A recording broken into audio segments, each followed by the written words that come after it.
देखिए, मैं एक आपके चैनल के माध्यम से ये बताना चाहूँगा, ये भारतीय जनता पार्टी नहीं इसको मना रही है संविधान हत्या दिवस, ये भारतीय जनता मना रही है। आप इसमें पार्टी ऐड करोगे तो सिर्फ़ एक पार्टी रह जाएगी। ये भारत की जनता एक संविधान हत्या दिवस ये मना रही है। और ये क्यों मना रही है? आपको पता है कि जब आपातकाल जब इंदिरा गांधी पीएम थी, उन्होंने लगाई थी 22 जून को। 22 जून 1975 को लगाई, 21 महीने चली 1977 तक। इस आपातकाल के अंदर लोग इमेजिन भी नहीं कर सकते। रात को 12 बजे उनको पता लगता है कि आपातकाल लग गई। 12 बजने के बाद जब आप सोच के देखो कि आप अपने घर पर हो और आप सोचते हो भी कल मैंने ये प्रोग्राम करना है, ये करना है, ये करना है, और उसके बाद आपको पता लगता है कि आप जेल में हो। 21 महीने पूरा हिंदुस्तान एक जेल के अंदर रहा। जितने नेता, ये मेनली कारण क्या था? इंदिरा गांधी के खिलाफ जब जनता आक्रोश में आ गई थी, उनको लगा भी अब मैं पीएम नहीं बनने वाले, तो उन्होंने पहले ही प्लानिंग कर ली थी। 6 महीने पहले ही उन्होंने प्लानिंग कर ली थी। एक मीसा MISA के नाम से एक आंतरिक सुरक्षा कानून ऐसा बनाया गया कि उसके कानून बनाने से जितने भी नेता थे, जितने भी संगठन थे, अलग अलग संगठन के, सबको गिरफ्तार किया। 1,10,806 गिरफ्तारी की गई। और ऐसा नहीं कि भाई गिरफ्तारी करा गया सिर्फ जेल में डाल दिया, उनको जेल में इतनी यातनाएं दी गई, इतना मीन्स मैं कह नहीं सकता कि मालूम, एक्सप्लेन भी नहीं कर सकता मैं। उनको पानी भी उसी बर्तन में दिया जाता था, और बाथरूम भी, जिसमें वो बाथरूम करवाया जाता था उनसे, उसी में बाथरूम, उसी में पानी। आप सोच सकते हो कि हजारों बंदे ऐसे, मीन्स उनको, कईयों ने तो मीन्स बाहर आके भी, जैसे मान लो कहीं सहन नहीं कर पाए, कहीं हार्ट अटैक से भी मर गए, कहीं तो वहीं पर जेल में मर गए। जेल में मरने के बाद उनका पता भी नहीं चलने दिया गया कि वो मर गए या जिंदा है, कैसे है क्या नहीं है। मैं आपको एक अभिनेत्री के बारे में बताता हूँ, स्नेहलता रेड्डी, कन्नड़ फिल्म की साउथ की हीरोइन थी। उसको गिरफ्तार किया गया, 8 महीने उसको जेल में रखा गया, काल कोठड़ी के अंदर। और उसकी जो चीखों की आवाज थी ना, अगर आपने कभी अटल बिहारी वाजपेयी जी की या कहीं नेताओं की स्पीच सुनी होगी, तो उन्होंने जेल में रहते हुए उनकी चीखें सुनते थे 8 महीने लगातार। उसको नग्न अवस्था में सबके सामने उसके कपड़े उतार देते थे। मीन्स आप सोच नहीं सकते कि एक महिला के साथ इतना दुराचार उन्होंने किया, इतना प्रताड़ित किया उन्होंने, एक्सप्लेन भी नहीं कर सकता। 8 महीने उनको जेल में रखा। ऐसे एक, अकेली में सिर्फ एक एग्जांपल दिया है, ऐसी हजारों युवतियां थी, हजारों लड़कियां थी, हजारों लेडीज थी, और जवान बच्चे भी। इसमें जितने भी जैसे ABPV संगठन वाले, जितने स्कूल में कॉलेज में पढ़ने वाले संगठन के नेता थे, उनको भी गिरफ्तार किया गया।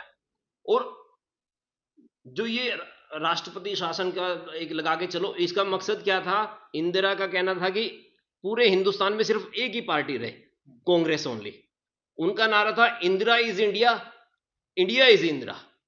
जब वन पार्टी अगर हिंदुस्तान के अंदर होती तो ये चाइना की तरह, जैसे चाइना में आज कोई लोकतंत्र नहीं है, चाइना में जो हाल है आप सबको पता है, ऐसे ही हिंदुस्तान में उसका मकसद था कि मैं पीएम से प्रेसिडेंट बन जाऊंगी, प्रेसिडेंट बनने के बाद सिर्फ मेरा ही राज चलेगा, कोई इलेक्शन नहीं होगा, कोई कुछ नहीं होगा, हाई कोर्ट को, सुप्रीम कोर्ट के पास कोई पावर नहीं होगी, सब पावर मेरे हाथ में होगी। मीन्स आप एक्सप्लेन, मैं आपको एक्सप्लेन नहीं कर सकता। जितने भी जो उसके चाटुकार थे, जो उसके तलवे चाटने वाले थे, उनको कुछ नहीं कहा, उनको साथ में लगा के रखा। जहां भी उनकी एंटी पार्टी की सरकार थी, उन नेताओं को भी गिरफ्तार किया गया। और सबसे बड़ा कांड आप सब मैं बताना चाहता हूं आपके माध्यम से, नसबंदी। लगभग 1,11,000 बंदों की नसबंदी करी गई थी, और उसमें से कई हजार बंदे तो ऐसे थे जिनकी शादी भी नहीं हुई थी। अविवाहित बंदों की भी नसबंदी उन्होंने करी, उनका वंश खराब कर दिया। और कई बंदे तो ऐसे थे जिनकी एक बार पकड़ के दूसरी बार भी कर दिया। वो ऐसा नहीं था कि आपके घर पे जैसे आक्रमण करते ना, आपके घर आ जाएंगे, या आप बस में जा रहे हो, जहां भी जा रहे हो, आपको वहीं से उठा लेंगे, आपकी नसबंदी कर दें। कई हजार बंदे तो उनकी नसबंदी करने के तरीके से ही उनको संक्रमण हो गया, बीमार हो गए, बीमारी के चलते वो मीन्स अपना प्राण ही उन्होंने त्याग दिए। इतना प्रताड़ित किया।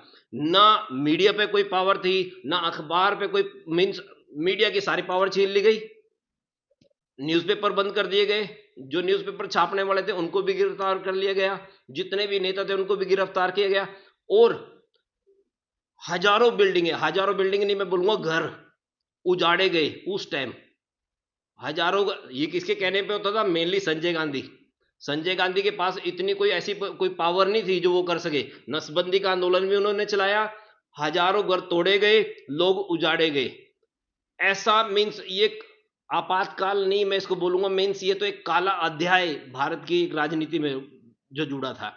और आप देखते हैं कि राहुल गांधी ना हर जगह जब भी जाते हैं संविधान की बुक उठा के चलते हैं कि भाई संविधान के रक्षक हैं, हम संविधान के रक्षक हैं। सबसे बड़े भक्षक ही वही है, सबसे बड़े हत्यारे संविधान के ही कांग्रेस वाले हैं।